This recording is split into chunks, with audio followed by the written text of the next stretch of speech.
อยู่วันฮือก็ไม่ได้อยู่ ก็ไปตามที่ศรัทธาญาติโยมได้มาบอกมากล่าวเนาะวันนี้จะไปขึ้นหมายปุ้นสันกับตองสารปีศรัทธาญาติโยมที่ศรัทธาลูกหลานตันเต้าศรัทธาเปิ้นได้ปฏิมนต์ไว้ติดกึ่งเดือนแล้วเปิ้นได้ขึ้นเฮือนหมายหลานเปิ้น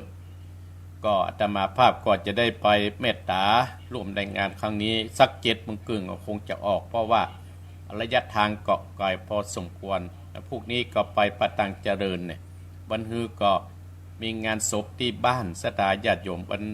วันพุธก็จะไปเทศธรรมศรัทธาญาติโยมเนาะเป็นเรื่องธรรมดาอีพ่ออีแม่ศรัทธาญาติโยมเนาะขออนุโมทนาศรัทธาญาติโยมที่ม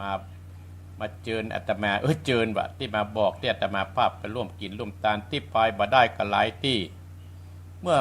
เดือนที่ผ่านมาเนี่ยโอ้ศรัทธาญาติโยมงานกฐินเนี่ยนะอาตมาภาพก็ไปร่วมกินร่วมทานตามเจตนาไปหลายที่หลายต่าง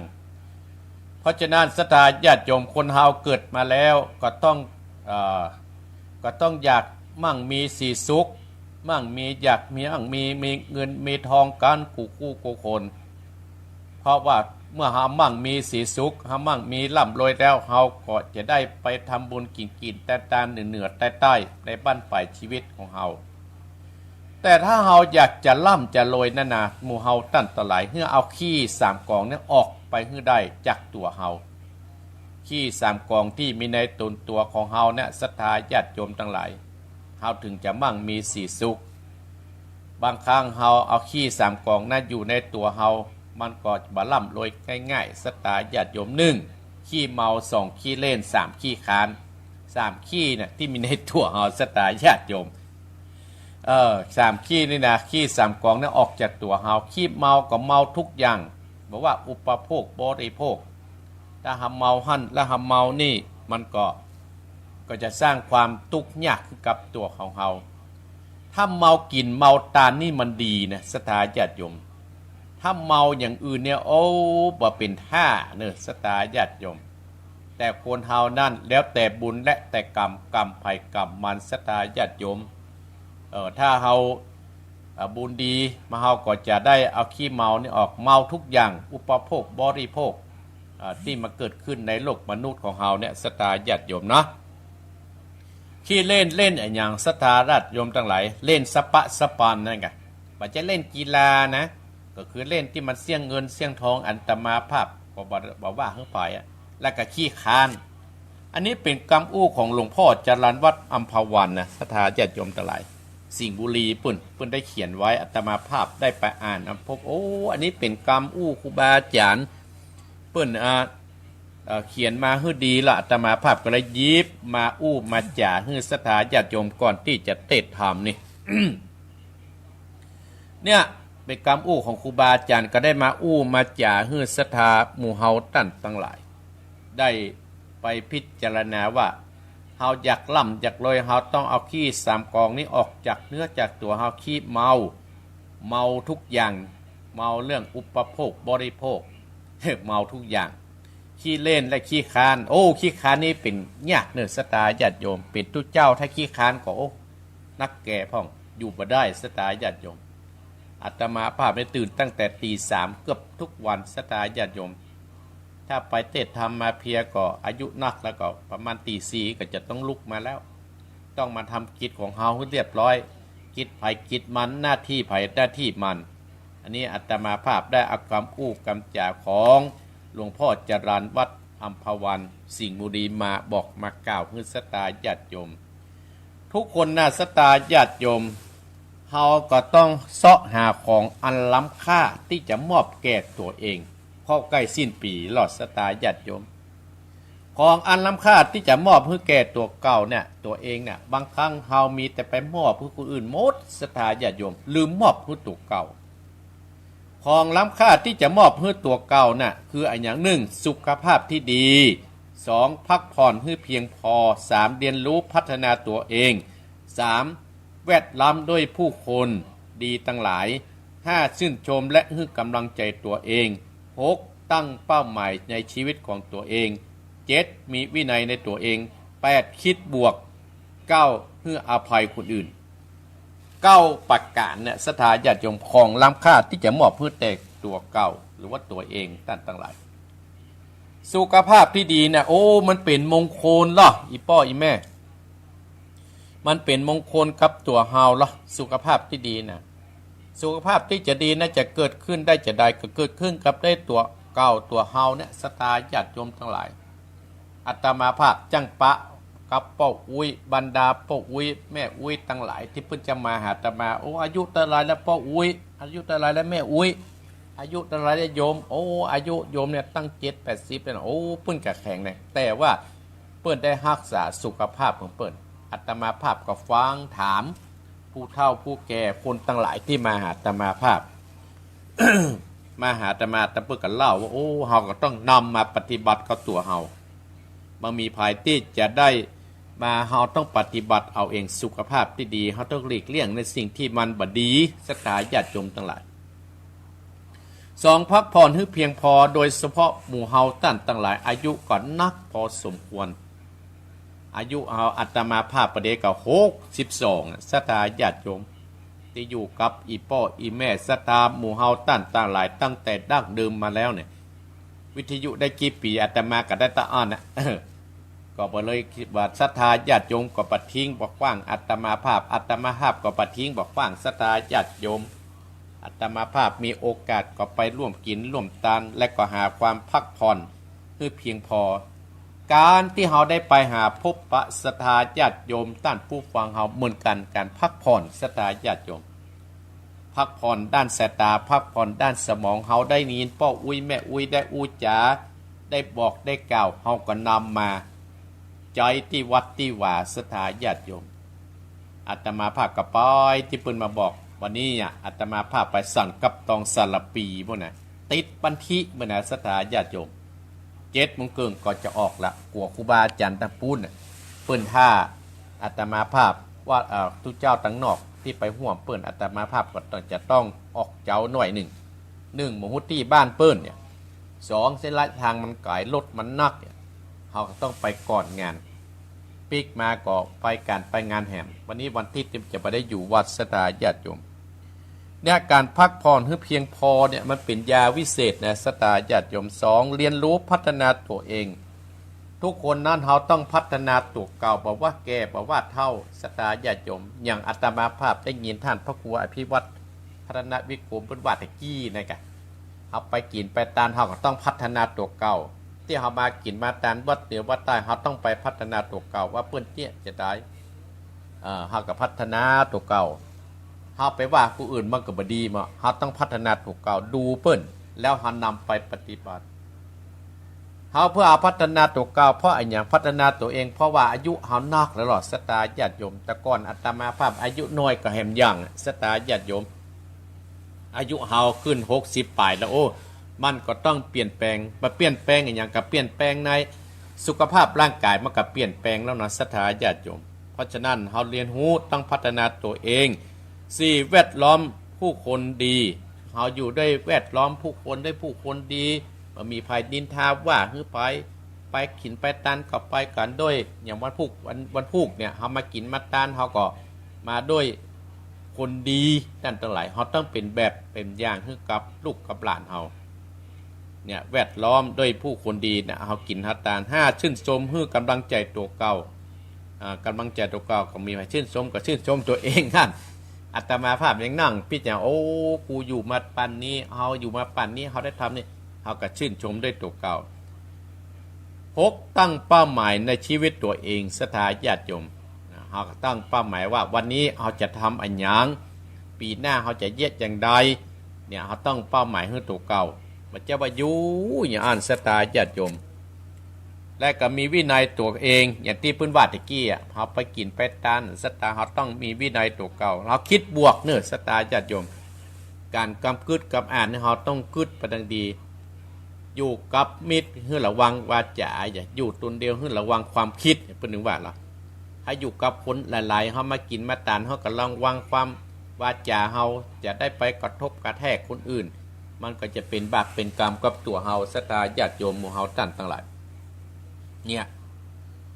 อยู่ตัวคนเดียวก็ให้ระวัง ระวังความคิดเอาจะความคิดคนอื่นมาคิดไปเลยสไตล์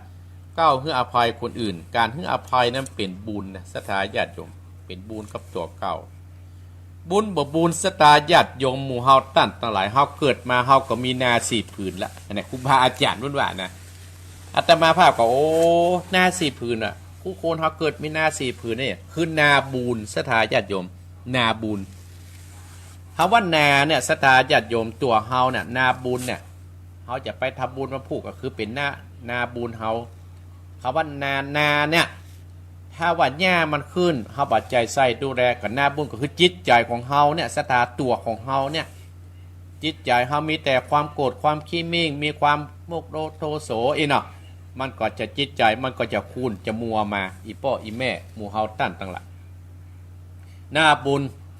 ก็คือนานะมีคู่โคนถ้านาเฮาที่ไปเนี่ยบัดใจคือไปเนี่ยนานะสตาญาติโยมก็คือ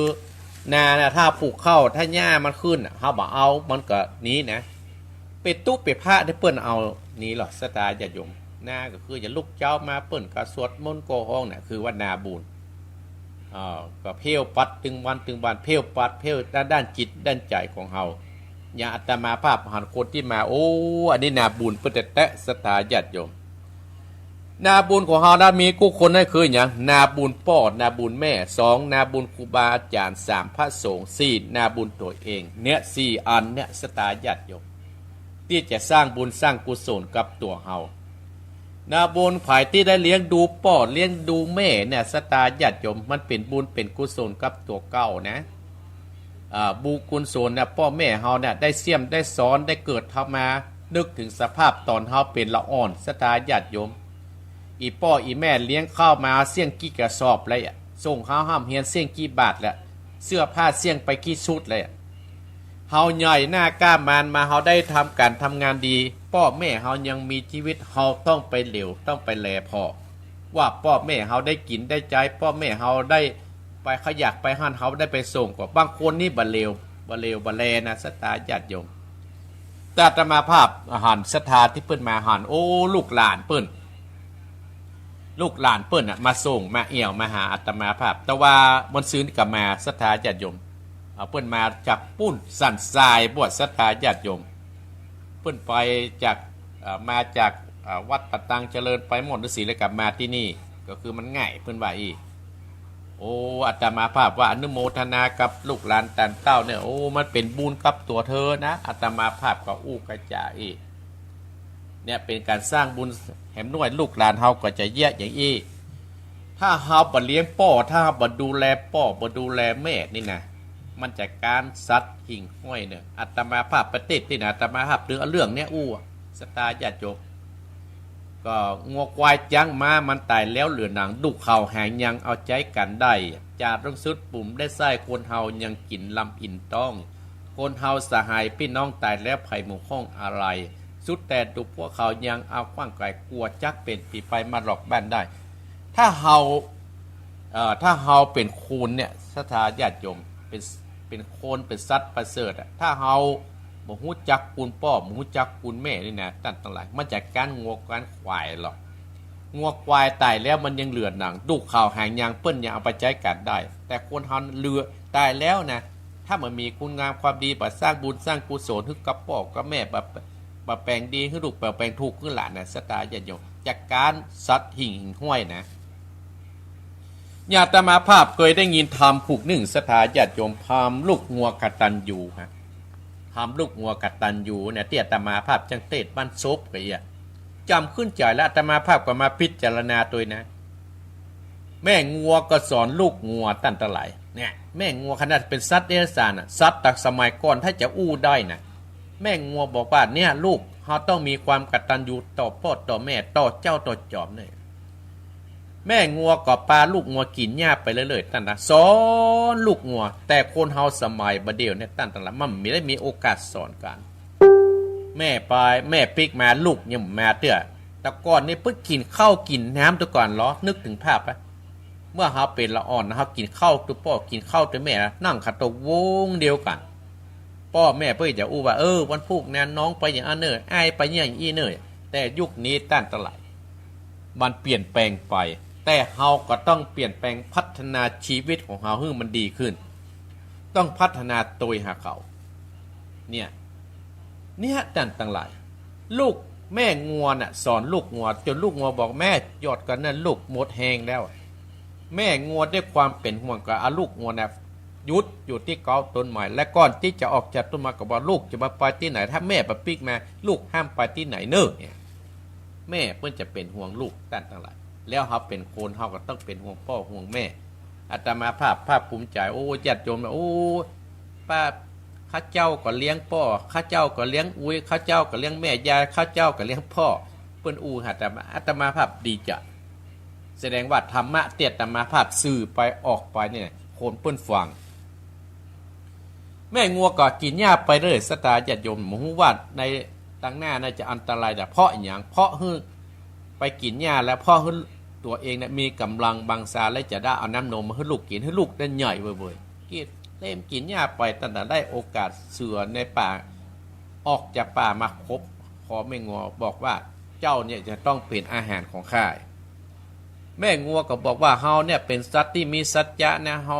จะได้มีจะอันเนี่ยคนมีสัจจะเนี่ยตกน้ำอะไรตกไฟมันเหมือนแม่งัวเนี่ยตั้งหลายบอกว่าเขาจะต้องปิกไปหาลูกเขาไปร้านลูกเขาก่อนเสือก็เลยพ่อเสือก็เลยปล่อยเข้าไปแม่งัวก็ไปถึงเต้ดงก็บอกว่าลูกมาหาแม่เว้ยเน้อมาดูดกินน้ำนมแม่เหียและแม่จะปิกไปเป็นอาหารเสือแล้วพ่อสัจจะไว้แล้วลูกงัวลั่นวาจาเลยโอ้แม่หยุดอู้เดี๋ยวนี้เน้อแม่หยุดอู้เดี๋ยวนี้นะแม่จงอยู่ที่นี่ลูกจะไปตายแทนเพื่อจะทดแทนก้าน้ำนมของอีแม่เนี่ยศรัทธาญาติโยมอีพ่ออีแม่พี่น้องคณะศรัทธาต้านผู้ฟังตลาดขนาดลูกงัวยังไหวอันลูกงัวสวะต้านนมแม่ก้าวนมมากันอื่นกระลึบต้านทั้งหลายฟังไปหาสิ่งที่อยู่ของเสือโค้งต้านทั้งหลายไปถึงก็เอิ้นว่าพ่อเสือเฮาปิกมาแล้วเฮาเพื่อจะตายทดแทนก้านน้ำนมแม่เฮาที่เลี้ยงดูเฮามาโอ้ด้วยความเป็นห่วงแม่งัวนั่นแม่งัวก็อื่นกระลึบโตยไปหาลูกงัวกับไปเอิ้นใส่พ่อเสือว่าเฮากับปิกมาตามสัจจะที่ได้สร้างสัญญาไว้แล้วเน้อเนี่ยหมู่เฮาตั้งหลายสุดท้ายอีพ่ออีแม่เสือว่าโอ้ถ้ากูกินไอ้พวกนี้นะที่เขามีสัจจะถ้ามีลูกเขามีความกตัญญูเขาคงจะเล่าว่าของเฮาสุดท้ายก็คืนชีวิตให้เขาคือปิกไปอยู่ด้วยกันอันเนี้ยท่านตรัสว่าถ้าเฮานาบุญที่เฮาเลี้ยงพ่อเลี้ยงแม่ตกน้ำบาดตกไฟบ่ไหม้เนี่ยมันก็ต้องช่วยเฮาได้แน่นอนอย่างกรรมเขาอย่างที่ครูบาอาจารย์เพื่อจะเขียนว่าเนยบ่พักทำงานเพื่อลูกรักบ่ลวงรักจริงมีเกียรติห่างบ่เลิกก็อยู่ที่นายหัวใจพ่อแม่ก็จะอยู่กับลูกกับเต้าฮะเบิกบ่คิดพ่อแม่บ่เคยนี้เลยเพราะว่าพ่อแม่เป็นธนาคารเคลื่อนที่เนี่ยตายแทนทุกอย่างเนี่ยพ่อแม่จะแยกทำได้กูอย่างสถาญาติโยมทั้งหลายอันนี้ก็คือด้านทั้งหลายนาที่สองก็คือนาครูบาอาจารย์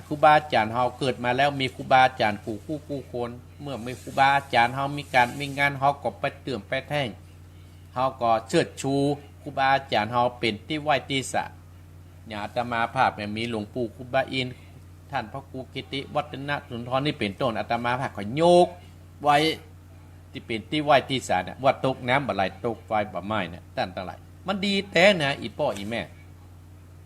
กุลของครูบาอาจารย์กุลพ่อคุณแม่มาคุ้มครองเฮาและก็นาอันที่สามคือนาพระสงฆ์ที่เฮาดูแลเฮาก็ต้องไปดูแลเหลวแลเปิ้นพ้อง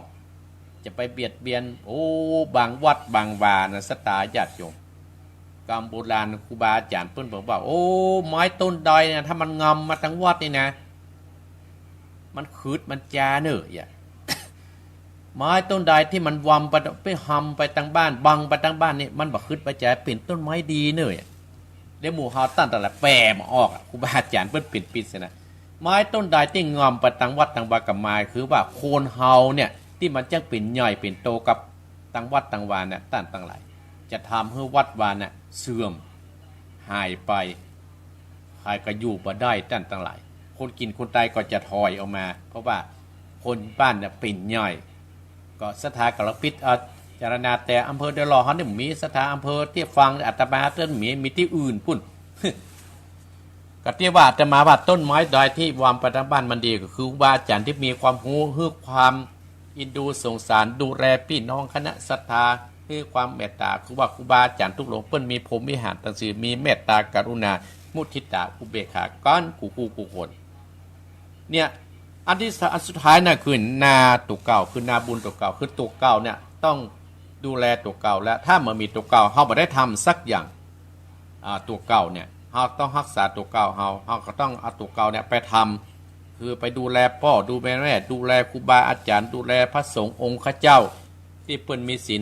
กรรมฐานดีๆเนี่ยหมู่เฮาตั้งแต่ละอาตมาภาพจึงได้มาอู้มาจ่าฮือสถาโอ้ตีห้าแล้วเนาะสถาญาติโยมวันนี้จะได้เตะทำให้แม่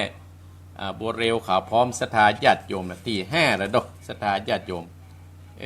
ตีห้านี่จะเอาทำนี่กับวันนี้จะเอาทำอันนี้ส่งที่เปิ้นตานหาคนตายมาสถาญาติโยมทำปอนยาวเท่าใดวันนี้เนี่ยทำปอนยาวเท่าใดสถาญาติโยมเอาเฮาเปิดสายสักเล็กสักหน่อยแล้วสัก4-5สายดีก้าเนาะพอจะโทรมาหาวัดติดแล้วก็ไม่ได้โทรกันเนาะโทรมาที่0828857225เนี่ยสถาญาติโยมไผฟังฟ้องแวร์ไซด์อัชรานิคมโยมนิคมฟังปุ้นปทุมธานีบ่สุชักฟังกรุงเทพเด้อโยมสิรินทิพย์หลายคนสถาญาติโยมอนุโมทนานิคมกุณลีเอาไผจะโทรเข้ามาเน้อสถาญาติโยมไผจะโทรเข้ามาก็โทรเข้ามาได้เน้อสถา0828857225ไผฟังตั้งใดตั้งชายประการแม่สาวรักษ์แม่สีทรฟังอยู่ก็ถ้าฟังก็ลองโทรมาฝางแม่ลีมเนาะ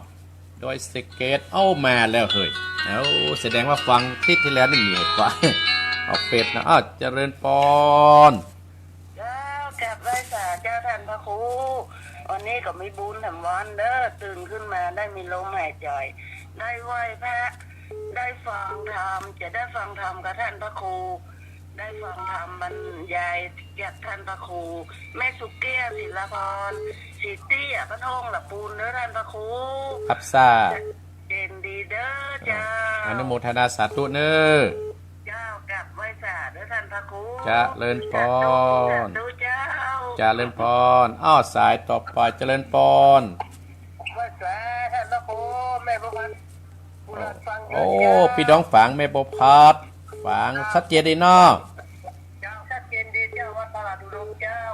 ขอบคุณนะแม่บุพัดเน้อว่าแต่นะเจ้ากำลังใจเน้อขอบคุณอนุโมทนาสาธุเจริญพรสายต่อไปเจริญพรแม่ยังแม่เพนกูชูชีวิตอาจารย์แม่เพนอนุโมทนาสาธุเน้อคนเข้ามาติดเจริญพรนะแม่เน้อคนน้อยเนาะเจริญพรสายต่อไปเจริญพรแม่ยังแม่นิดเวียงป้าปุ่งน้องสบายดีเนาะสบายดีเจ้าขอบคุณหลายติดหลายติดมันติดชับติดหน้าเพื่อก็จะไปถ่ายทอดกับติดน้อยเพื่อนแม่เน้อเจริญพรต่อยต่อไปเจริญพรคนน้อยเดี๋ยวติดทำเลยนะ2-3 สายเจริญพรแม่น้อยกะแม่น้อยอุตุดีเนาะแม่พิสมัยเนาะแม่พิสมัยลำปางนะแม่เนาะอนุโมทนาด้วยแม่พิสมัยเน้อเจริญพรสายต่อไปได้พรละเจริญพรมาแล้วแม่สีทรแม่สาวรักหายแซบสีทรเจ้าฟังอยู่เจ้าชัดเจนดีเจ้าภาษาอุดมอนุโมทนาแม่เน้อเจ้าไว้สาเจ้าแม่สีทรสะพานบุญเจริญพรแม่บัวขามแม่บัวขามเมินแล้วไม่ได้ยินเสียงน่ากะอนุโมทนาแม่เน้อดีละเนาะบุญรักษาแม่เน้อ จะเดินปอนสายต่อไปเจริญปอน เจ้านะพระครู แม่อมรแม่อมรแม่อมรว่ะ ฟังตั้งแต่พระครูพิวัตรมาแล้วนะ อ๋อแม่อมรทาโดยข้างเนาะ เจ้าเจ้า อนุโมทนาแม่เน้อ เจ้าไว้สา เอาอันนี้เจ้าเก่าเจ้าเดิมจะเลินปอนโอ้หนักเล ไว้ ย สาครับท่าน โอ้นานพี่น้องนั่น ตามระฟังเน้อครับท่าน ยินดีเน้อ ขาดเหมือนเราไม่ได้ยินเสียง บุญรักษาเน้อมาอยู่มาไปไหนอย ครับกำลังใจพระครูเลยของครูได้ยินเสียงทุกประโยชน์อยู่บนหลุดใจเก็บของเรามาครับนะ อนุโมทนาสาธุ อย่าเหตุแบบเอาไปสลับมาอยู่ตรงไหนครับเนาะ เจริญปอนเน้อ ครับ เจริญปอนเจริญปอนเอ้าเปาะนอกสถาญาติโยมบัต้องโทรเลยเน้ออาตมาภาพจะเทศธรรมแล้วนะอีดูคนที่ปีฟังธรรมเนาะเอาคนอย่างให้มันครบไป ก็เดียวอาตมาจะบอกเขาโทรเหมือนกันเน้ออนุโมทนาโยมที่เป็นฟังอยู่ปุ่นดอยปุ่นไอ้อย่างสมพรรัตนังอนุโมทนาสาธุเนาะเนาะเทศธรรมเลยเน้อแม่มาฮะ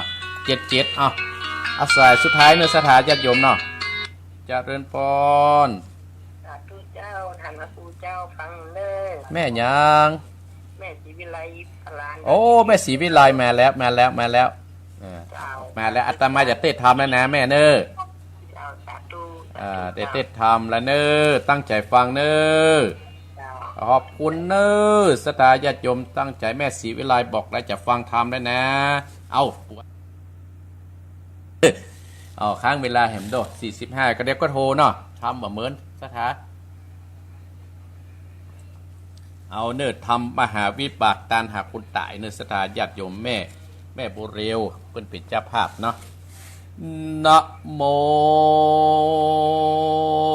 ตัสสะภะคะวะโตอะระหะโตสัมมาสัมพุทธัสสะอิตังสัตตาส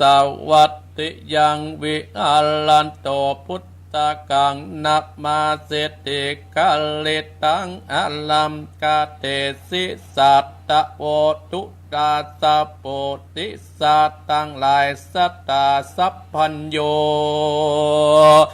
พุทธเจ้าโตนเป็นคู่เก่าแก่โลกตั้งสามเตรียมย่อมสั่งสอนสัตตาโลกตั้งหลายใจปะจริงได้ชื่อว่าสัตตาปะก็สัตทิสามลันในป่าเจตวันนาอารามอันมีจิมกาย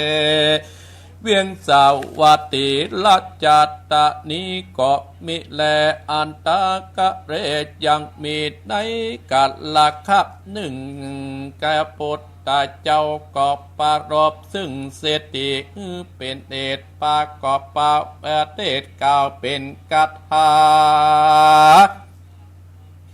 ว่าอิเมวะปนโตกตาทุจัตตาเตสะมันตาคตาดังนี้เป็นตนคิดดาดังหูมานี้จังมีเศรษฐีคนหนึ่งอยู่ในเมืองสาวัตถีเกาะเมสมเด็จที่เป็นเดชด้วยข้าวของ80 โกฏบอดลายโอดสักประการเต้าหาลูกหลานบอดใดนับประกอบย่อมประกอบด้วยความถัดหนีติดเหนียวที่เขาของแม้นจะกินก็กลัวมันผ่านแม้นจัดตานนะก็กลัวมันเตียงเต้าคงกวางห้อมใบบอกใครกินบอกใครใจบอกใครกัดตำบลตานอยู่มาบ่เนิ่นนานผ่านญาติกอบมาบังเกิดในไก่กระลวดตายไปเกาะมิแลเมื่อนอนนะพญาปเจติโกสาราชได้ยินข่าวเศรษฐีพูดนั้นตายไปแล้วดังอันพญากอบมาเศษนาอามาตมาสู่คุ้มหลวงพญาเจงถามผู้สาดาดอันกาดติดเก่าโบราณวัดดุราตันต่างลายโหยอันว่าเศรษฐีคนนั้นมันตายไปอาจลูกหลานสืบแต่นตระกูลบอดใดในเดิน อันว่าข่าวของสมบัติตั้งหลายปลูกดานเอาจักกะตำอย่างได้ดีจาว่าอันอาตาในกระดาษยามนานเศษนาพุทธดาษก็กราบตุนสาว่าเตวาคะแดสุมติบาเป็นเจ้าได้เมื่อหาเอาของบอดใดดิตีแมนมาได้ลาจาตานี้เองมาอาลาดก็ควรไหลเข้าไปอยู่ได้เล่มมาอาลาจาติดนานอันปัจจาปเศษติโกสัตลาดก็เศษนาตั้งหลายนำไปไว้ในสามประมาณ7 วันเสียงอันแลเอกาทิวสังสติที่กลางวันตวน7 มดละมวนใดวันตวน8จริงใดอุปปาตากไว้สาตามปาพุทธเจ้าพุทธเจ้าจริงถามว่ามหา ดูลาท่านมหาลัจจะเจ้าเหตุจะได้มาอย่างสำนักติเนหรือว่ามีโปรดละกายังได้จากเมื่อนั้นปัญญาจริงตามว่าปันเตคะแด่ปาปุตตาเจ้าตนนะยังมีเศรษฐีคนหนึ่งมันตายไปสละเข้าของลูกหลานสืบแต่นตระกูลและแต่นเข้าของสมบัติบอดใดค่าจริงบ่ปฏิวันไปโคน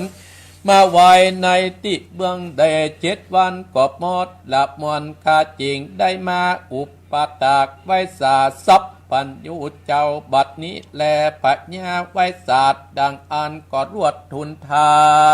มว่าพันเตพระกวาคะแด่สับปัญญูเจ้าอันว่าเสียตีกดดานมีเข้าของสัมปติเข้าของมากนักมียศและปฏิวันมากตักเดดีเหตุได้จริงอาจลูกหลานบอดได้แม่นามีข้าวของสมบัติมากก็บอดีพกบอดใดประกาศหนึ่งยามนั้นจะกินข้าวน้ำโพดจัดนาอาหารดังอันคนจ้อยก็ตกแต่งโพดจัดนาอาหารประณีตดีงามใส่ถาดคำมาตั้งไว้ต่อหน้าเศรษฐีก็กล่าวว่าดุลาสูตันตั้งหลายแต่งของอันดีอันมีสัพพวะกุกิจนิจาว่าอันมันกอดด่าคนตั้งหลายพืชหนีไปเสียอันกะละนั้นมันจึงกินของอันเศรษฐีเขาเปียกินมันน้ำบะอันจืดอันจางกินจุวันขับก็มีแต่ถึงกะละนานจักไปติดได้คนตั้งหลายอันจิเวกายกรรมอันดีอันงามมาคือกีดดังอันเศรษฐีก็มาโกรธและมาเกลียดแล้วก็มาด่าตีคนตั้งหลายศาสนานี้เศรษฐีกัดนุ่งปาปันปาปอแล้วก็ขี่เกวียนอันรู้อันคำแล้วก็เต้าปังไปโดยแขกยากค่ายิบเป็นลุ่มก็มีอันแหลดาพันเตพระกาวาคะแด่สัพปัญญูเจ้าอันเศรษฐีคนนั้นจะกินดาแม้นเข้าของหลายมากนักมันบอดีพกบอได้สัตว์นั้นเพราะเป็นอาบัติยังได้จาขอปาเป็นเจ้าจุงเตสัตนากรรมวิบากแห่งเศรษฐีกดนานแก่ผู้กาดตั้งหลายเมื่อดันปาพุทธเจ้าก็เตสัตนากรรมวิบากอันเศรษฐีนานนาได้กาตามแจ้งพระจริงได้เตสัตนาว่ามาอาเศรษฐีปัญเจกาพุทโธดัอันว่าเศรษฐีกดนานกัดลาดเนื้อได้เป็นกัดตุมเปพุทธหนึ่งหยุดได้เมืองปาลาณสิยังมีในวันหนึ่งก็ไปอ่านปาพุทธเจ้าตนนาทือตากะเสดดาเข้ามาปินทิบาทมันก็ห้องปากเตือนคนต่างหลายวัดดุราเพื่อนต่างหลายเฮ้ยอยากมีสลมเต่าตนหนึ่งมาปินเทบาทโซ จุงโอกาสกัดตามบนตานเตอว่าอันมันก็กำขวานและขวานและมีดกอกจากป่าไปบ้านไปสู่ป่ากะตุมเนบ้านอาสตาบอดใดส่วนเมียเอกบ้านก็มีใจจมเจิญดินในใจพระปัจเจกาเจ้าตดดันว่าอันว่าบ่อ่อนได้ยินสักเตื้อก็ผาฐานาตันและไขไวสักการะปุจจาทุกเมื่อดีนางก็นิ่งใจสัตว์นั้นแล้วก็เอาเข้าน้ำโพธิจัดนาอาหารตั้งหลายใส่บาตรพระปัจเจกาพุทธเจ้าทัศมิงในขนาดยามนานกาตุมเปพุทธนานปูปากับมาก็หันเมียมอนตกแต่งดาเก้าโพธิจัดนาอาหารใส่บาตรเพชเจกาพุทธแต่เจ้ามันก็กล่าวเจ้าสะโลมเจ้ายังบอดใดของสักเด็กหน่อยอันจะแล้วมันก็ไปขายดูบาทพระปัจเจกะเจ้าก็อ่านเข้าปินที่บาทอันเมียมอนฮือตาสัตว์นั้นก็บังเกิดกินแน่งใจอันว่าเข้าน้ำโพธิจัดนาอาหารอันมาปันสัตว์นั้นกูจะกินก็ชักเป็นประโยชน์อิ่มต้องกูดีหลีอันว่ากะตำฮือคนกินก็เป็นประโยชน์อิ่มต้องดีหลีปล่อยฮือเจ้าสโลมนี้กินเสียเต้านอนรับอยู่บอดใดอันว่าเข้าอาหารเองกูก็จักสิบหายประโยชน์บอดใดแก่กูสักอันกะตุมเปพุทธนานก็มากินแหน่งแข่งใจในกะตุมเปพุทธดันก็ได้กาลูกปีไอในกาละเมื่อดันกะตุมเปิดนั้นก็ไปอยู่นั้นก็ไปลนพุทธนั้นก็มาในงานอยู่ข้าละว่ายาวเรือนเป็นตุกแตะดีๆมันนาสละข้าวของปานแก่กะตุมเปพุทธน้องส่วนตนมันก็ไปบวชเป็นฤาษีอยู่ในป่าอิมมาปานปุนกะตุมเปพุทธดันก็กะตำคารวะเย้าเรือนแตนปีอายอยู่มาบ่เนินนั้นเต้าดอยกอดกุมารผู้นอนลูกปีไอมันก็เดินแอวตามกวงบานแล้วว่าดังนี้อันนี้ก็เป็นของพ่อค้าอันนี้ก็เป็นของพ่อค้าว่าอันนะมันได้ยินกุมารเก่าสัตว์นั้นก็มากัดนิ่งใจว่ากุมารผู้นี้ยังหนุ่มยังน้อยแต่ดีสับมาเก่ากำเสร็จนี่เปรียบว่าใหญ่ขึ้นมาเนี่ยสันใดเดือจาวัตถุของหุดนี้เขาจักเอาเสียบ่อันกูตาอื่นปัจจแลกาตุเปผู้เป็นอาวาสสัตว์เนี่ยจุมาวันหนึ่งก็ออกอุบายกุมารผู้นี้ไปสุปาแล้วก็บิดคอกุมารลูกหือตายคือมันตายแล้วก็ทอดฟังในปัจจาติอันนี้ก็เป็นบุพกรรมแห่งเศรษฐีในกัลละเมื่อก่อนสัตตาสัพปโยกัดนำบุพกรรมเศรษฐีมาเตสัตนา ก็เตือนเปรพุทธดันก็ได้เอิญแก่คนตั้งหลายเข้าปินติบาตแก่พาเกกาพุทธเจ้าโดยเตจากกุศลมันจุติกายเกิดเทวโรกก็อันได้ลงมาเกิดในเมืองสาวัตถีก็ได้เป็นเศรษฐีมั่งมีสีสุขและนาเมวะผลต่อการเตเจเตสมันตาวะเจตุจะเตสมันตาคตามาโตจะเตเตสมันตาและเด็ดนี้อันว่าลาอันว่าดุรามหาราชโบดิสัตเจ้าตั้งหลายสัตตาอันว่าตั้งหลายประกอบด้วยกรรมโมดาสิบประการโดยปากามุสาเก่ากำจุไรปิดนาวาจาเก่ากำสอดสอบพระราวาจาก่าวกำหยับกากะแข่งจาทำบุพทำแต่ฟันแต่งสัพพะวาจาก่าวกำอันหาประโยชน์บ่ได้เล่านาจะควรเป็นมาตอเถิดจัดอาตามพิสัมปาการลบเอาของท่านเป็นตนลบเอาเขตบ้านเขตให้ส่วนวัดว่าอารามฝูงนี้ก็เกิดความอินดูสัตเตเดชานอันแก่กุลตน จากได้เกิดเป็นจากเข็บแมงปองเสือมีบุกกระตานปอยมีความเกลียดและโมโห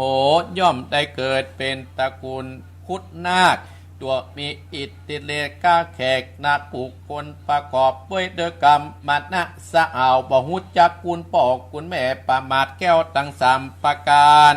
ย่อมมีวิบากคือคนและสัตว์ทั้งหลายผู้กัดตำบังเกิดในกากุลสัตว์ต่างๆดาวพระสังฆยนากล่าวจักนามาสา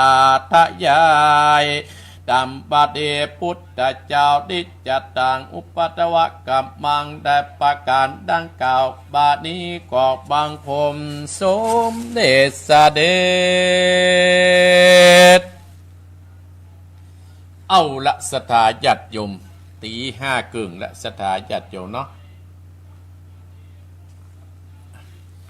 สถาญาติโยมก็เข้ามาพอดังเฟซนักรัชนีพงพลสมศักดิ์อุตานไปกาประขายไปแล้วอันนี้อยู่นครสวรรค์พุ่นเนาะอยู่นครสวรรค์นะพัฒนานวิจิตรไพศาลอยู่เจียงใหม่แม่นงรักพิษทองจ้าเนี่ยอนุโมทนากัญญาทิพย์วงคำจันทากองมูลอัมพรกันทะมีสันเหมืองพิกุลปัญชัยโอ้นักสถาญาติโยมแจ่มจันทร์สีล้อมลุกแล้วเนาะน้ำธรรมคำสอนที่อาตมาภาพได้เต้จบไปตะกี้สถาญาติโยมก็อนุโมทนากับแม่สุกแก้วสีเตี้ยแม่บัวพัดเมืองฝางในแม่บัวพัดฟังธรรมจบแล้วนะแม่เพนขาวเตี้ยแม่นิดปุ่งหนองแม่พิสมัยลำปางแม่สิทธรชัยประการแม่ปกคำต้าจ้างแม่อมรธาโดยข้างนั่นมานานประเสริฐแม่ศรีวิไลปัดลานวันนั้นก็โทรถามว่าท่านพระครูไปที่ไหนก็อยู่วัดนี่แหละเฮ้มาแล้วแม่ศรีวิไลเนอะทำเจกี้ในชื่อว่าทำมหาวิบากสถาญาติโยมมหาวิบากเนี่ยคนเฮาเนี่ยเกิดมามีวิบากกรรมกันคู่คนต่างที่จะเฮาเอาจะฮื้อมันมีวิบากกรรมกับไผนั่นฮื้อหมู่เฮาตั้งหลายฮื้อรักษาประตู3ประการฮื้อรักษา3ประตูนั่นคืออย่างไก่ทวารวจีทวารมโนทวารฟังโทษเด้อ026นะเฮือรักษา3ประตูคือกายทวารวจีทวารมโนทวารกายทวารก็คือรักษากายเฮาเป็นแข้งเป็นมือเฮาบ่ฮือเตียวประตังที่บ่ดีวจีทวารก็คือกำอู้กำจ๋ามโนทวารก็คือการที่เฮาคิดสถาญาติโยมเฮาคิดเนี่ยมันก็เป็นบาปเป็นกรรมกับตัวเฮาบางครั้งเฮาบ่ได้หูถึงขนาดนั้นเนาะในธรรมเรื่องนี้เปิ้นได้กล่าวกับปู่เศรษฐีสถาญาติโยมปู่เศรษฐีคนหนึ่งมีเข้าของนักหนาป้าป้านแต่บ่มีลูกบ่มีหลานมีแต่บริวารมีเงินนักสถาญาติโยมปู่เศรษฐีคนนี้สถาญาติโยมเป็นคนที่แปลกประหลาดเนอะสถาญาติโยมชอบกินของที่มันบูดแล้วถ้าเมียมันเนี่ยกินดีๆก็ด่าเมียมันคนใจใส่เอาถาดงามๆมาใส่หื้อของถาดเข้าก็ด่าคนใจจนคนใจต้องหนีไปเมียก็ต้องละเอิญละอาไปอย่างอันชอบกินของบุดๆเน่าๆสไตล์ญาติโยมข้าวของก็จะกินก็กลัวมันเสี่ยงจะต้านก็กลัวมันมดนี่กันขี้ทนีต้านต่างหลายมันมีลูกมีเต้าเนี่ยเมินบันนานตั้นสถาญาติโยมอันนี้จังทุกขังอนัตตาทุกคนเฮานั้นหนีบ่พ้นสักคนก็คือความตายอีพ่ออีแม่จะได้ยินว่าชราธรรมมหิชลังอนัตติโตเรามีความแก่เป็นธรรมดาเราจะล่วงพ้นความแก่ไปไม่ได้พยาธิธรรมมหิพยาทิงอนัตติโตเรามีความเจ็บไข้เป็นธรรมดาผู้สิทธิก็มีความเจ็บไข้เนี่ยท้ายมรณงก็มีความตายไปบ่พ้นสักคนเนี่ยตายหนีความตายไปได้ชราพยาธิมรณะธรรมมหิหนีความตายไปบ่พ้นสุดท้ายผู้สิทธิก็ต้องตายไปตายละเข้าละของเงินทองนักหนาป่าป้านที่อยู่เมืองสาวัตถีฮั่นมีพญาตัวหนึ่งตั้นตะไหลพญาก็ได้บอกกล่าวให้เสนาอามาตย์ว่าประเด็นนี้นะผู้สิทธิตายไปละเข้าของมันนักเนี่ยถามเสนาผู้สลาดก็ถามว่าเขาจะเนี่ยได้เสนาผู้สลาดก็บอกเขาต้องมาโคนมาเป็นของหลวงพ พญาเจ้าเมืองก็เลยจ่ายหมู่คนทั้งหลายไปโขนมาตั้นทั้งหลายโขนมาไว้ในได้7 วันทรัพย์สมบัติของปู่เศรษฐีนั่นคือหมดเสี่ยงบ้านเนี่ยมันมีรอดตั้นทั้งหลายมีคนแต่ก่อนก็มีคนเนี่ยมาหาลูกหลานมาได้จะกินก็กลัวมันเสี่ยงจะตั้นก็กลัวมันมดนั่นกันท้ายมาก็ต้องเป็นโต๊ะของลูกของหลานเลนแป้งก็นอนสถาญาติโยมมีหรอที่วัดอาตมาภาพมีคนหนึ่งตายไปแล้วเมินละหลาย10 ปีละลูกผมมีโอ้สุดท้ายก็พลอยมหัวได้เป็นเข้าเจ้าแตนของหมดเมื่อเป็นคนเนี่ยโอ้บอกเขากินข้าวตาลสมัยก่อนเนี่ยประเดี๋ยวมันมีละสถาญาติโยมพึ่งไปละก็เลยเข้าไปไหว้พระพุทธเจ้าพระพุทธเจ้าก็เลยอ๋อมันเป็นจีอีกะพญาเจ้าเมืองก็เลยถามว่ามันเป็นเพราะอะไรหยังเศรษฐีเนี่ยมาถึงมามีลูกมีหลานจะกินก็กลัวมันเสี่ยงจะตันก็กลัวมันมดชอบใจลดล้อเล้าก็เอาลุอันเก่าๆถ้าเปิ้นเอาดีๆมาให้กันดาเปิ้นเป็นเพราะอะไรหยังก็ถามพระพุทธเจ้าพุทธเจ้าก็เลยบอกว่าโอ้มันเป็นบุพกรรมจัดปางก่อนเน้อท่านพญาเจ้าเมืองเห็นหรอ ถามเพื่อก็ถามเพิ่นว่าอย่างเงี้ยสถาญาติโยมแต่มาหาแปะเฮือสถาอีป้ออีแม่ข้อเฮือสถาแม่สาวรักษ์เข้าจ่ายเขาจ่ายเขาเฮือแม่สีทองเข้าจ่ายเนาะ ยิ้มหันเข้าจ่ายข้าเฮือสมพรเข้าจ่ายยมสมพรครับโอ้หลายคนที่ไปนอนตะแพะต่างป่าบ่ที่เปิดไปทำบุญแต่ว่าเข้าจ่ายขึ้นว่าเนี่ยจะกินกับกลัวมาเสี่ยงจะต้านกับกลัวมาเสี่ยงเนี่ยชาติก่อนนั้นนะมันมีครั้งหนึ่งเนี่ยมีพระพุทธเจ้าที่ว่าปัจเจกาพุทธเจ้ามาบิณฑบาตมันหารมันก็เอิ้นว่าโอ้หมู่สูตรเจ้าตั้งหลายเอาขาขอมาใส่บาตรเน้อแล้วมันก็บาดซอยสถานโยมทั้งหลายมันก็หนีออกบ้านออกเมืองไปเข้าแพะเข้าป่ากับมีดกับขวานเข้าแพะเข้าป่าปุ่นส่วนเมียมันได้ยินอย่างนั้นก็จะจัดแจงแดงคันได้ไอ้กะคนทั้งหลายก็เอามาใส่บาตรทีนี้ก็ปีกมาก็ถามว่าเจ้าสโลมเจ้าได้อันอย่างพ่องก็ได้เข้านักก่อไม้บิณฑบาตก็เลยไปเปิดพอบาตรกันตั้นทั้งหลายไปห่านใส่เข้าของเมียของเปิ้นเข้าของแกจามได้หรอกโอ้ก็เกิดความกินแหนงแข้งใสเกิดเกลียดแล้วมาเหี่ยบ้านก็โวยวายกับตั้นทั้งหลายโวยวายสุดท้ายปู่เศรษฐีนี่ก็ตายไปอีโป้อีแม่ตายไปโอ้ก็ไปเกิดแถมชาติหนึ่งก็ได้มาเกิดในเมืองสาวัตถีเมืองปาราณสีได้เกิดในเมืองปาราณสีได้เกิดมาเป็นเศรษฐีเพราะได้เกิดเอิญคนทั้งหลายว่ามาหาของมาใส่บาตรเนออย่างเงี้ยอันยังมาใส่บาตรเนี่ยแค่ไปเอิญแบบนะถ้าอีพ่ออีแม่ทำบุญกุฏิกุฏางโอ้ยเกิดเห็นชาตินี่เป็นอภิมหาเศรษฐีว่าซะท้า แม่สีทอนว่าจะได้เนาะแม่สาวรักษ์แต่เกิดเป็นมหาเศรษฐีแน่นอนนะป้ากันมาทำบุญหน่งเหียงราคาก่อนนะโอ้พระสิทรยิ้มฮะอนุโมทนากับจวนแม่เขียวเข้ามาหรอกมาจะหลายมีงานเอื้นมาเนอะจะได้ไปห่วมเนาะไปก็ได้เอาสุดท้ายท่านทั้งหลายพระพุทธเจ้าก็ได้แสดงบุพกรรมว่าโอ้เห็นเตื้องหนึ่งนะแกน่ะได้ฆ่าลูกพี่อ้ายแกเบื่อแกเนี่ยอ้ายเปิ้ลน่ะเบื่อแล้วได้ปั๊บสมบัติได้ฝากลูกไว้ไปถึงนี้ลูกเพิ่งย่อยมากับว่าอันนี้ของพ่อเฮาอันนี้ของแม่เฮาอันนี้ปัสสปะผู้สิทธิได้ยินเนี่ยมันก็เลยนี้ไปก็เลยฆ่าบิดคอลูกพุ่งปังเนี่ยโลภเอาของตัวกามากามมันก็ติดตามไปอีพ่ออีแม่พี่น้องคณะสถาจ้างได้ยินก็พยาชลาธรรมมหิชลังอนัตติโตเรามีความแก่เป็นธรรมดาอย่างเป็นที่ที่เขาไปวัดพยาธิธรรมมหิพยาทิงอนัตติโตเรามีความเจ็บไข้เป็นธรรมดามรณะธรรมมหิมรณังอนัตติโตเรามีความตายเป็นธรรมดา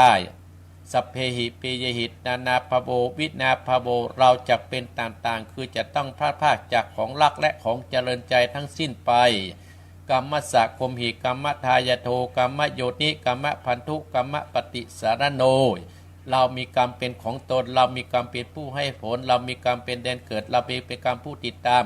อย่างกรรมังกริสามิกันรยนังวาปาปกังวายตัสสะทายโทภวิสามิเราทำกรรมใดไว้จะเป็นบุญหรือไม่เป็นบาปเราจะเป็นทายาทคือจะต้องรับผลของกรรมนั้นไปในสิทธิก็ได้รับผลของกรรมที่มันได้ทำไว้ต่างๆหลายให้นิกรรมบ่พ้นสักคนอีพ่ออีแม่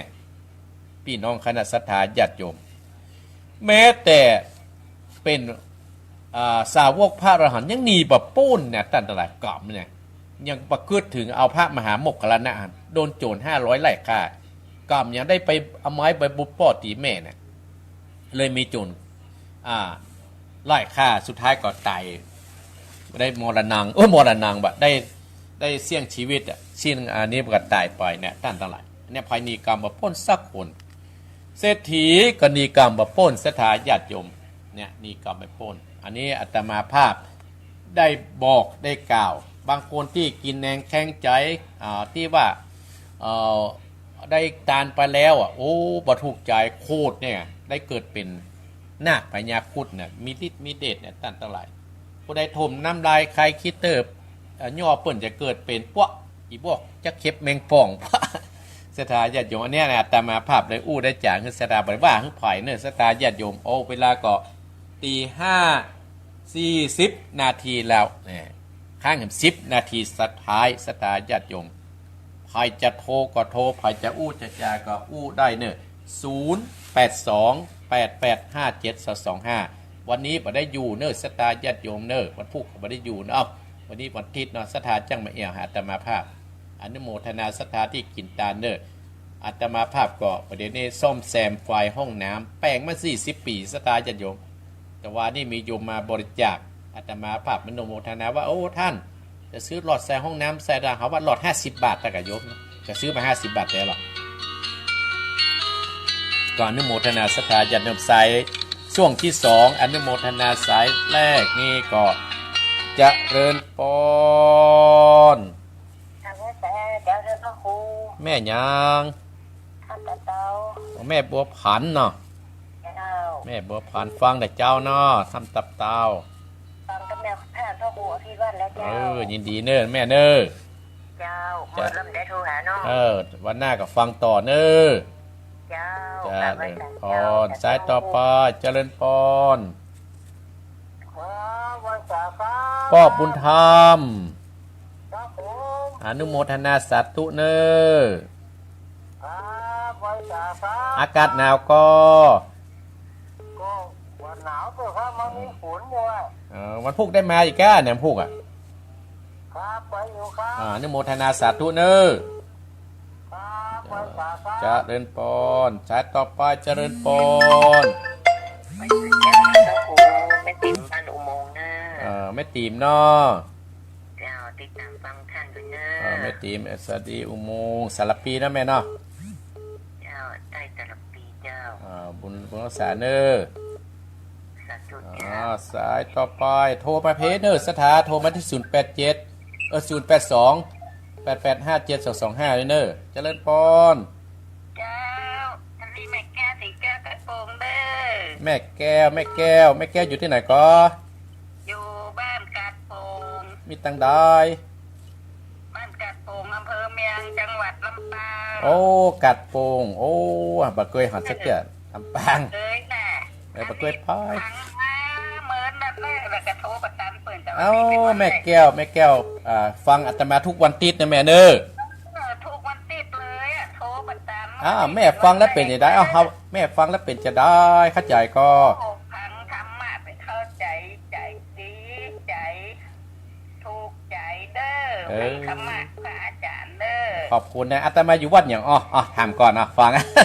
แต่ลืมแบบเดียวนี่แม่กึดบอกออกนี่วัดหนองเฮียงเนอมาจับได้กับน้องมันน้องวัดหนองเฮียงนี่นะแม่จับไว้เนอน้องเฮียงนี่กันวัดหนองเฮียงสติสุขอีเนอบอกตัวเจ้าวัดหนองเฮียงน้องมันหยังนี่เดียวนี่หนองเฮียงนี่นะแม่แก้วเนอ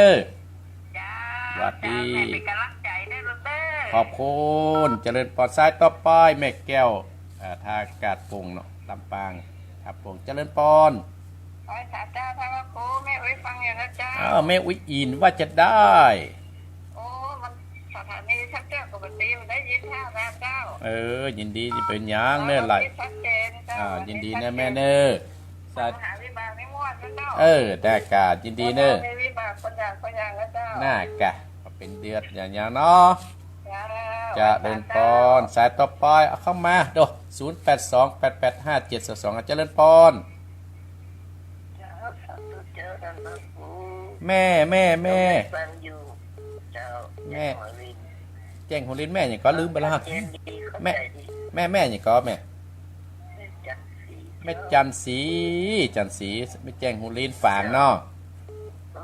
ไม่เคยร่วมตำบุญกับสัน น่ากะแม่จันสีอัญยุนโมทนาเนอแม่เนอ เจ้า บุญรักษาเนอฝางแจ้งหัวลิ้นเอาโมทนาสาธุเจริญปอนสายต่อปอยโอมาติ๊กๆด้วยเจริญปอน สายชาพระคุณเจ้าได้ฟังเงินเลย แม่ยังแม่เรือนลำปาง เจ้าได้เหลือนเจ้า แม่เรือนลำปางอนุโมทนาเนอแม่เนอ เจ้าเด็กกินดีนะ บุญรักษาแม่เนอ เจ้า สายต่อไปเจริญพรมาเอาจะจดเวลาละแค่5 นาที เจริญพร ไปกับเจ้าทางพระครูแม่ฟังดูเนอะ แม่น้อยแน่ แม่น้อย แหม่ เท่าไหร่นะน้อยเจ้า ไอ้คิดตักผิดไปกับแม่ คิดตักผิดไปกับแม่ได้ยินกันเนาะ เจ้า ลำปางอนุโมทนาแม่เนอ เจ้าเจ้าสาธุเจ้า เจริญพรสายต่อไปเจริญพรเจริญพรเจริญพรเจริญพรหนึ่งเจริญพร ไม่ใช่เจ้าทางพระครู แม่สุทัศน์ เจ้า โอ้วันนั้น โอ้วันผูกมาได้ไปอันเนี่ย อ๋อ ไปเรียนทางพระครูอะ มาเป็นหยังส่งใจแม่ก็ได้ทุกปี เจ้าวัดผู้หอมาแล้วเจ้า ได้เป็นหยังวันการหน้าก็มาเนี่ยแม่เนอ เจ้าโอกาสแม่ บุญรักษาแม่เนอบุญรักษาเจริญพร เจ้า แม่หยัง ไม่ต้องดีน้ำรัดเจ้า แม่ดวงดีว่าจะได้ ทางพุทธิแหละเจ้า นี่น้ำรัดอนุโมทนาแม่เนอบุญรักษาแม่แต่เนอ เจ้า ยินดีนะ โอ้ถ้าบัดเห็นภูเขานี่จะไปหาท่านเต้นน่ะท่านพระครู แต่อี เต้นจ้ะ แม่ดวง อัน ดี นี้กับหัวเข่านี่นะท่านพระครูผมมาเอวฮะ ก็ถ้ามีโอกาสกับแม่เนาะงานนักขนาดแม่เนอ มาได้เด้อ บุญรักษาเจริญพรแม่ดวงดีน้ำรัดเจริญพร ครับไปสาท่านพระครู พ่อบุญตันเจ้าเก่า โอ้เหมือนน่าได้ฟังกันแล้ว น่า จะ กะ กันได้ น่ากะดีๆ3 ยอด กำลังใจนะท่านเด้อ บุญรักษาพ่อเด้อ ไปสา จะดีเอามาจะหมดเวลาแล้วอาจารย์ขจายจะเดิน เจ้าแม่ฟังถึงเจ้า แม่อัญญัง แม่เจ้าคำพูดโบราณเจ้า แม่สุกแก้วสารปีนะแม่เนาะ เจ้า สารปี ฟังดูทุกอาทิตย์เจ้า ฟังทุกอาทิตย์เนาะ เจ้า อืม มันดีหมดอะฮะ ฮะ มันดีหมดอะ ดีหมดอ่ะ ที่ดีมันกลัวเนาะ น่ากะ เที่ยงจะตาลกว่าจะเที่ยงเนี่ย แม่สุกแก้วฟังพูดวัดติดเอะ เจ้าฟัง แล้วอาตมาอยู่วัดเนี่ยอาจจะถามพี่ก่อนแม่ว่าเขาอยู่วัดอะไรยัง น้องอย่างเจ้า โอ้เก่งเด็กหญิงสุกแก้วเก่งมาก เจ้า ยินดีแม่เนอ เจ้านวัตกรรม บุญรักษาสายต่อไปเจริญพร แต่ไม่ช้าแต่อาจารย์เจ้า แม่ยัง ไงเนอะฟังอยู่โอ้โทรหาถึงหมดดินมาก่อนเพื่อนจะมาเต้น แม่ลายเบียงปะเป้าดีละถึงแก เจ้าแต่ว่าอาจารย์ท่านครูเจ้าเนอะเป็นกำลังใจเนอะฟังอยู่ บุญรักษาแม่เนอบุญรักษาเจริญพรอาจารย์ มาสอนเจ้า ไหว้สาเจ้า แม่บุกเขียว เจ้ามาสิเจ้าแล้วเนี่ยสัตว์พระครู ฟังแต่เจ้าละ อาทิตย์ที่แล้วหนึ่งโทรหาบอตาโน ที่ที่แล้วนี่มันสัญญาณบัคดีเนอ แม่ว่าสาเจ้า บุญรักษาแม่บุกเขียว นั่นจ้า เจริญพรสถามยังแม่กว่าเจริญพรเจริญพร สาเจ้าแม่ฟังอยู่เนอะ แม่ยัง แม่อำพรบุญหมื่นติดไปกันท่านเจ้า แม่ที่มาเตือนที่วันนอนแม่ก็แม่ เจ้าเจ้าติดไปโดยที่ละนะ แต่แม่ปิดข้ามก่อน เจ้าก็มาข้ามแต่ได้เจ้า บุญรักษาแม่รักษาสุขภาพด้วยแม่เนอ เจ้า ป่วยรักษาเอาตาสบายดีเนาะ เ สบายเจ้ายังเก่าแล้วเจ้าเอาจ่ายจ่วยเนอถ้ามีโอกาสปันพูดจะเอื้อนหาในแม่เนอเจ้าขอบคุณนะเจ้าแม่แนะนำหมื่นอันโมสาธุแม่เนอสายสุดท้ายพอดีแม่โอ้วันนั้นเพิ่นมาแต่กะเพิ่นมาทำบุญครับวันนั้น เพิ่นมาส่งเตื้อและสถานญาติโยมกับที่ดีเนี่ยโอ้มีเปิ้นกับอิดประกันเนอสุดท้ายก็นี่แหละสถานญาติโยมปิดโทรศัพท์แล้วเนอปิดแล้วปิดสายรับแล้วเพราะว่าเวลาจะหมดพอดีสถานญาติโยมเนาะก็ติดหน้ากับปะกันใหม่เนออนุโมทนากับแม่บัวผานทับตับตาป้อบุญธรรมปุ่งหนองแม่อุ้ยติ๋มสลับปีแม่แก้วทาปุ่งเนอและก็แม่วิอินสะเมืองแม่จันสีแจ้งหุรินฝางแม่เรือนลำปางแม่น้อยลำปางแม่สุทัศน์ตุ้งปีแม่ดวงดีดำลัดป้อบุญตานจิดีสามยอดแม่สุแก้วสระปีแม่ลายเวียงป่าป้าแม่บุกเหวดอยและแม่อัมพรที่มาวันนั้นอนุโมทนาสาธุนะแม่เนอบุญใดกุศลใดที่บรรดาศรัทธาญาติโยมได้กินได้ทานกับอัตมาภาพได้พบปะกันมีอย่างก็อู้จากกันได้ศรัทธาญาติโยมมานำใจกระโทรมาที่มือถือส่วนตัวได้เนอ087 177 4469แม่อัมพรเนอโทรมาเบอร์นี้เนอถ้าว่าเขาอู้กับอัตมาภาพ087 177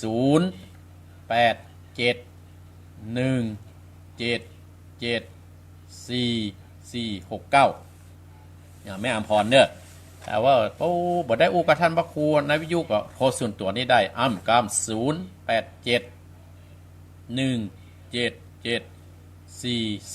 177 4469อาตมาภาพมีเวลาก็จะไปเยี่ยมไปเยียนตามแต่แม่ดวงดีกันเนี่ยอาตมาก็เหมือนมีเวลาเด้อแม่ดวงดีนะสุดท้ายนี้อาตมาภาพอนุโมทนาสาธุตั้งอกตั้งใจฮับปอนทุกท่านทุกคนเนอลากับอีพ่ออีแม่รายการเปิ้นกับมาต่ออาตมาภาพแล้วเนาะตั้งอกตั้งใจฮับปอนณบัดนี้เนอยัตถาวาติวหาปุตลาปฏิปุเรนติสาคะรังเอวะเมวะอิโตทินังเปตานังอุปกัปปติอิจิตังปฏิตังตุมอังคีปะเมวะจมิจันตุสเพปุเรนตุสังกปาจันโตปนะตะโสยตามะนิโสติตะโสยตาสปิติโยยิวัสันตุสัพพะโรโควินาสันตุมาเตมตรายโยสุขีติคายุโภภวะอภิวาทนะสีริสะนิจังอุตตาปัจจายโนจัตตารโรธรรมาวัฏันติอายุวันโนสุขังปะลา